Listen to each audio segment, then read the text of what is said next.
In the morning's bulletin, reintroduction of road tolls looms as government proposes increase in charges. Also in the bulletin, individual bondholders gave government 48-hour ultimatum to pay matured bonds.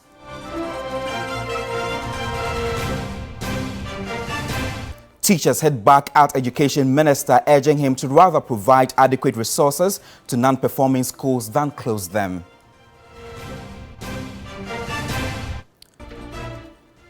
And later on the international front, at least 190 people now confirmed dead in Malawi after Storm Freddy.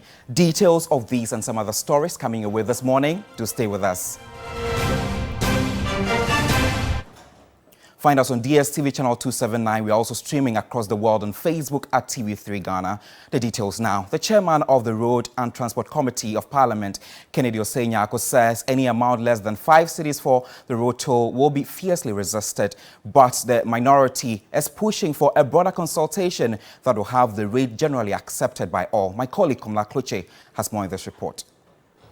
As a chair of a committee for roads and transport, I have not had any discussion. There hasn't been any discussion, or we haven't been informed about the proposed rate for the reintroduction of the toll. I have always make a stance that if government want to do reintroduction of the toll, we have to just bite the bullet and fix a rate that will be commensurable or will be able to raise enough revenue to solve our road problems, because I don't see the reason why, if a rate was 1 cedi and now you, after some years, you want to put it 1 cedi 50 pesos. To me, I think it is inadequate. Already, the chairman of the Roads and Transport Committee of Parliament, Kennedy Osei-Nyarko, is indicating that he will not approve of anything less than 5 cedis as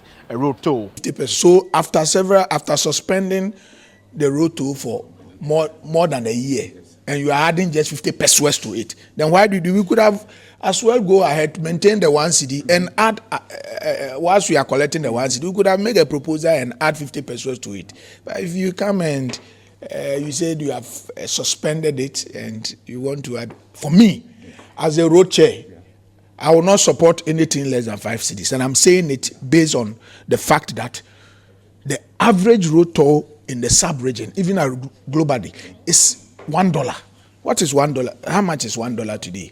Okay? So if you're able to raise if it is 5 cedi, we are short of raising not less than 1 billion Ghana cedi. Do you know what 1 billion Ghana cedi can do? It can do so many things on our road. On the side of the minority, anything less than a broader consultation on the matter will not be entertained or countenanced. I think this is a sad situation. He claimed 78 million cedis a year is not enough. I can tell you there are people who have weeded roadsides with feeder roads and other things whose bills are at road fund currently. Some owed as little as 2,000, 3,000, 4,000, 20,000 cedis who are not being paid. And they're in their thousands. A 78 million Ghana cedi would have cleared a chunk of those people's bills. We will support this if the discussion is broad-based, includes all stakeholders, but we are not going to support this just to create another revenue stream into the general pool of government for them to use to pay for very unnecessary things like cathedral and others. We will not support it. I know there has been some general understanding that based on the inflation and other things, I've heard people in the public say that, look, if you drive V8 and they charge you 5 cedis to cross the motorway, they don't care. Because if you can drive V8, you should be able to pay. I am of the view that, of course, we all know that in the makeup of the public means that some people are better off in terms of resources. So obviously they can pay. But then if maybe Uber and the transportation that takes care of ordinary people, we can look at how they charge so that the cost is not passed on heavily onto those ones. But if somebody decides to sit in his very expensive car alone driving around and is charged whatever amount, I don't think the public should be worried about that. Well, as to whether this would bring in the necessary revenue that government needs in as much as it's seeking an IMF bailout, it remains an unanswered question regarding what government is seeking to do. Komla Kluche, TV3 News, Parliament House, Accra. Government has served notice for the reintroduction of the payment of the road tolls on selected roads and highways. The Finance Minister, in a letter addressed to the Sector Ministry, has proposed new rates when processes for its resumption are completed. November 2021, the Finance Minister, Ken Ofori-Atta, announced the cancellation of road toll collection, citing congestion and traffic jams at toll booths as a reason for the decision. Government has abolished all tolls on public roads and bridges. The toll collection personnel will be reassigned. The expected impact on productivity and reduce environmental pollution. The Roads Minister followed up with a press release directing the cessation of the collection of road and bridge tolls nationwide. He also said this. We want to refurbish all those toll booth structures to provide proper and decent washrooms, for instance, for the use by motorists. This move was criticized amid agitations and oppositions from various groups. So those are policy proposals that the minister has presented to the House. Until they are approved, nobody, and I mean nobody, has the authority to start implementing something that doesn't exist. There is no such law for him to operationalize. There is no such law. The law we have now has imposed the fees that they have been collecting. Due to revenue shortfalls from the e-levy, the Finance Minister in the 2023 budget presentation announced the reintroduction of road tolls, this time not across the country, but on selected roads. Mr. Speaker, all new roads of this nature will be tolled.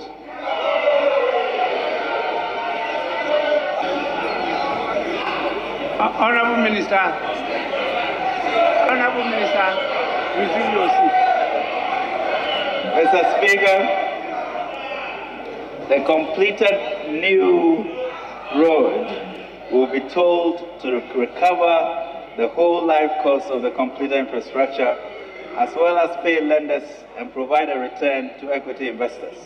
After this, the Roads Minister came up to clarify that the reintroduction of the policy will affect only roads constructed under public-private partnerships. We woke up on Tuesday to a new memo from the Finance Minister addressed to the Roads Ministry, announcing new amount to be paid as road and bridge tolls. This is, however, pending the completion of steps to identify the roads and highways to be affected.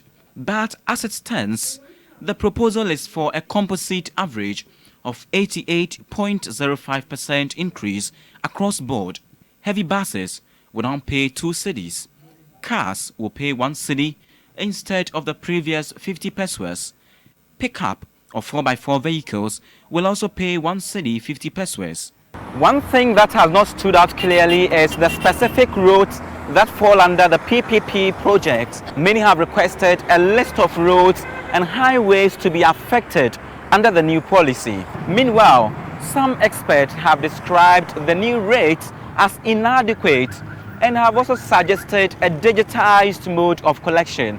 To them, the human element should be taken out and we should rather focus on automation. Christian Yale, TV3 News, Accra. Salon Road Toll CEO of the Consumer Protection Agency, Kofi Kapito, and the Executive Director of Top Tech Transport and Logistics, Cecil Gabra, have backed the reintroduction of the road tolls in the country. While Kofi Kapito is demanding an increase in the road tolls, Cecil Gabra, on the other hand, wants the introduction of electronic system to help eliminate undue losses. The decision to close the tolls was unnecessary, if you ask my opinion. If something is wrong, you find a way to fix it. You don't throw the baby out with the water. It was a political decision. I'm of the view that we Ghanaians We cannot allow the government to go and borrow to come and fix our roads and expect the government not to charge the proper toll. How are they going to pay the loan back? I would only wish that if they bring the tolls back, the tolls should be done properly.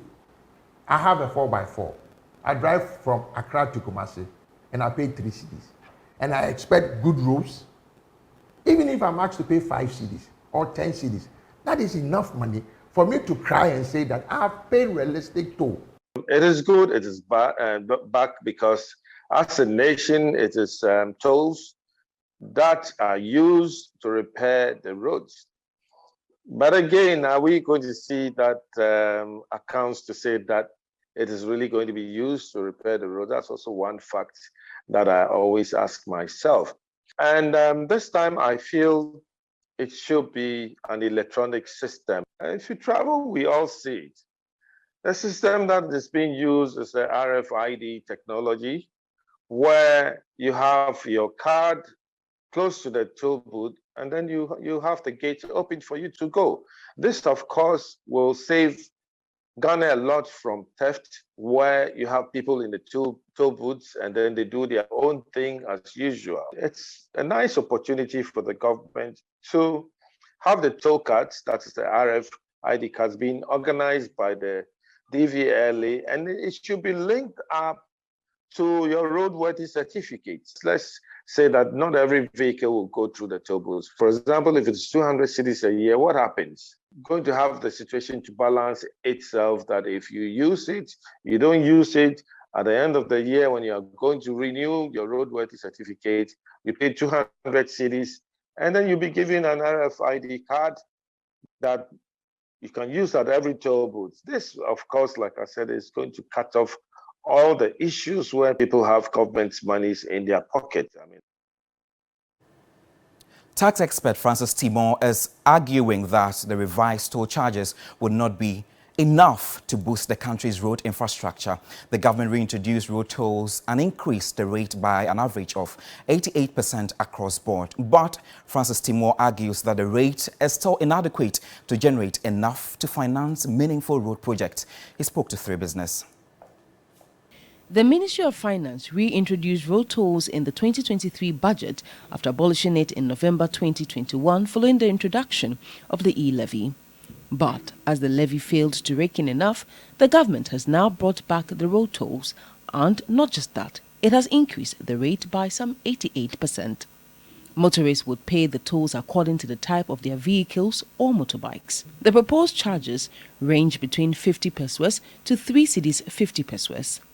But tax expert Francis Timor, however, says these new charges are inadequate to have the desired road infrastructure.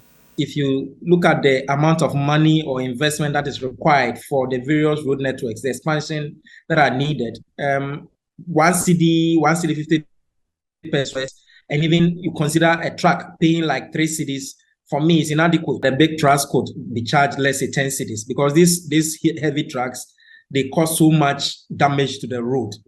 1 truck loaded, how much is even a cement today to patch the road? So we need to pay the realistic amount. And again, after we have paid it, we don't want to see the current situation of Temamoto Way. It's so bad, you need to be so careful, otherwise you're going to kill yourself. The traffic is so much. We pay the realistic amount. Government should use the money to fix the road. The tax expert wants a robust monitoring regime to help plug leakages in the collection and accounting of the revised tolls. This, he said, can only be achieved by digitizing the collection of the toll. That in the past, everything was manual. People were stationed by the roadside and collecting the toll, causing so much traffic. Look, other countries have done it, and it is not a difficult thing to do. We should digitalize the whole process. So you either go online, you recharge your account, the money goes straight away to Bank of Ghana, and it is electronic. You remove the human corruption bit from the whole process. So I go and recharge my card, I fix it on my windscreen. I can buy for a year, I can buy for 2 years, or whichever period I want. Immediately I pass under the bridge, the rate is deducted. If I see that it is going low, I go back and recharge electronically. You see it, if people who cannot buy the electronic version, you create some lane for them to go and pay cash at a higher cost by discouraging the cash transaction. At the end of the day, the electronic mode, people cannot cheat that system. Let's talk health now. President Akufo-Addo has conferred national honors on close to 20,000 frontline health workers who distinguished themselves during the peak of the COVID-19 pandemic. The president said their efforts prevented what could be described as a major calamity on the country. The 19,557 health workers include frontline health workers, nurses, doctors and technicians across the country. President Akufo-Addo lauded their efforts and encouraged other citizens to emulate their examples to spur development. Our relative success in winning the fight against COVID-19 is a testament to the tireless work of our researchers, scientists, advisors, public health managers, frontline healthcare workers, hospital staff, contact tracers, the security services, public and private sector agencies, faith-based organizations, chieftaincy institutions, charitable organizations, and so many others who dedicated themselves to the fight to keep Ghanaians safe. Ghana's legal team at the International Tribunal for the Law of the Sea in a dispute between Ghana and the Ivory Coast were also honored. Our victory in the maritime boundary dispute could not have been achieved through the actions of one person, one political party, or one government. It was a collective effort, and it is for this reason that the important roles played by successive governments and groups of individuals cannot be overlooked, discounted, or understated. The 2023 National Honors and Awards is a special edition mainly dedicated to honor health workers who played major roles during the height of the COVID-19 pandemic. Let's do crime and security now. A dawn raid by the Ghana Armed Forces in response to the killing of soldiers has raised an old-age question.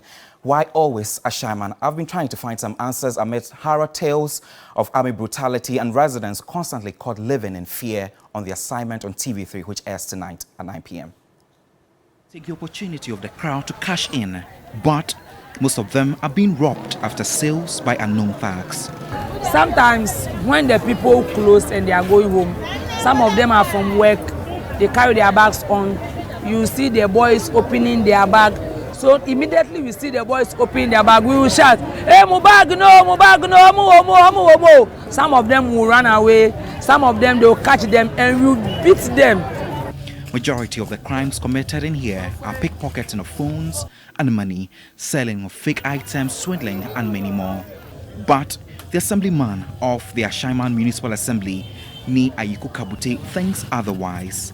I don't think you can go to Accra Central and then be walking on the street alone at the time 12 a.m. You can't. You can't. Everywhere. So Ghana is like that. So we should know. If you are security conscious, there are some of the times that you don't walk alone. So it's everywhere. The recent attack on the soldier comes as a shocker to him, but he condemned the actions by the military personnel deployed to the area and also called on the police to speed up their investigation. But the big question here, why always Ashaiman? People are still perceiving Ashaiman as the same old Ashaiman that they knew in the past, or the name that they've heard in the past. They still think that Ashaiman is the same Ashaiman. Yes, we all admit that in the past, in the 80s, in the 90s, in the 70s, crime rate at Ashaiman has always been in ascendancy.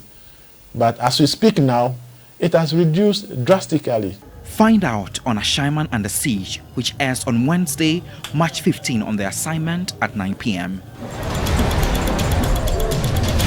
Ashaiman at night, full of life, energy, and many residents say hidden dangers.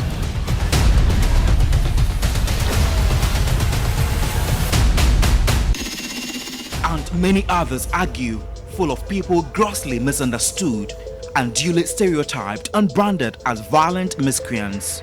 Nobody should say Ashaiman people are are criminals. It's not true. My name is Godwin Asidiba, and on this edition of The Assignment, I will examine how a community's notoriety, perceived or real, has been in a nation's focus after the murder of a 21-year-old soldier and the Ghana Army's brutal. Heavily criticized, some say disproportionate reaction.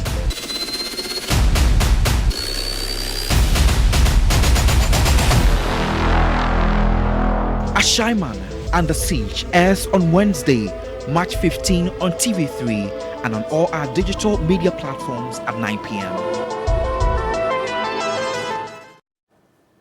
Don't miss it tonight at 9 p.m. Let's do education. Two pre-tertiary unions in education have criticized the education minister over his threat to close down non-performing schools. The Ghana National Association of Teachers and Coalition of Concerned Teachers have rather asked the education minister to provide adequate resources to the non-performing schools and facilitate the payment of the capitation grant and other subventions. The Minister of Education, Dr. Yaosei Educhum, would rather have non-performing schools closed down than being a waste of the time and resources of the state and parents.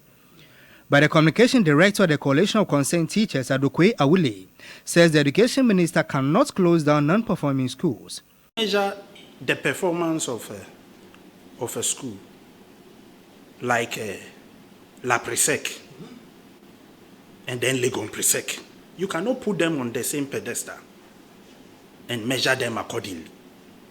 And then purport that one of them is not performing well, so you close down the school.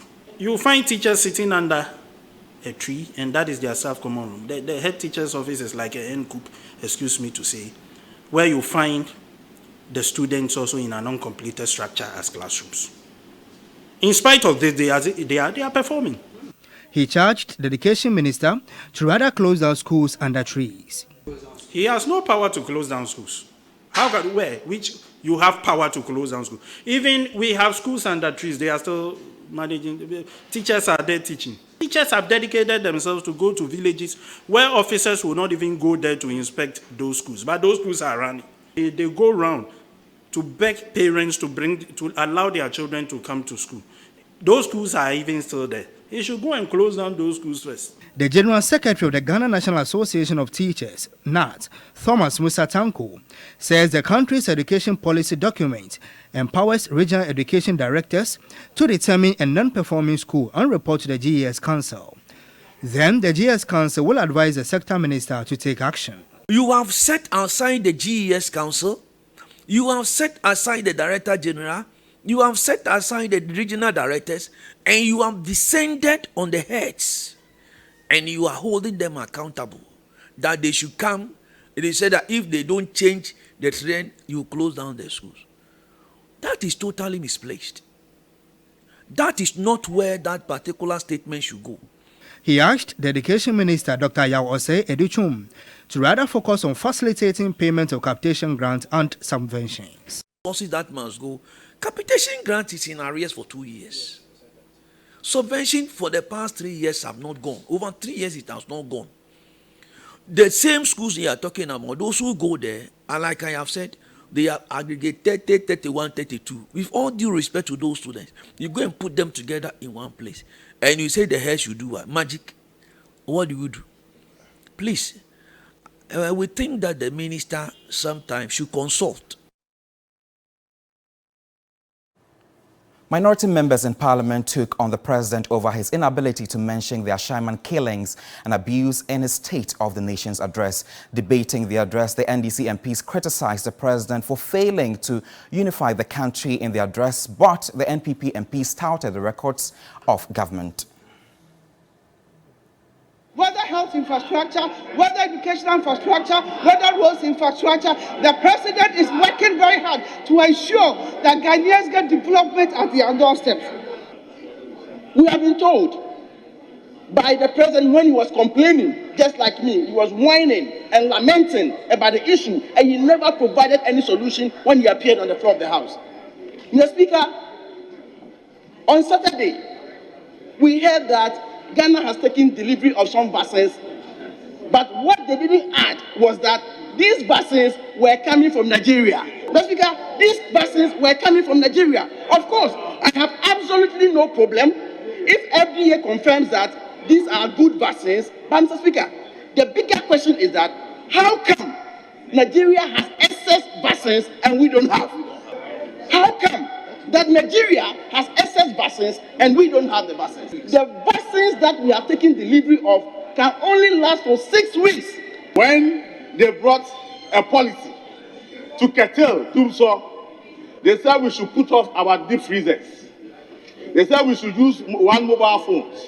They said we should not be charging phones anyhow. That was the way that they wanted to handle a challenge that emanated from the country. Mr. Speaker, at that time, borders were not closed. At that time, ports were not closed. At that time, we were not asked to stay in our rooms.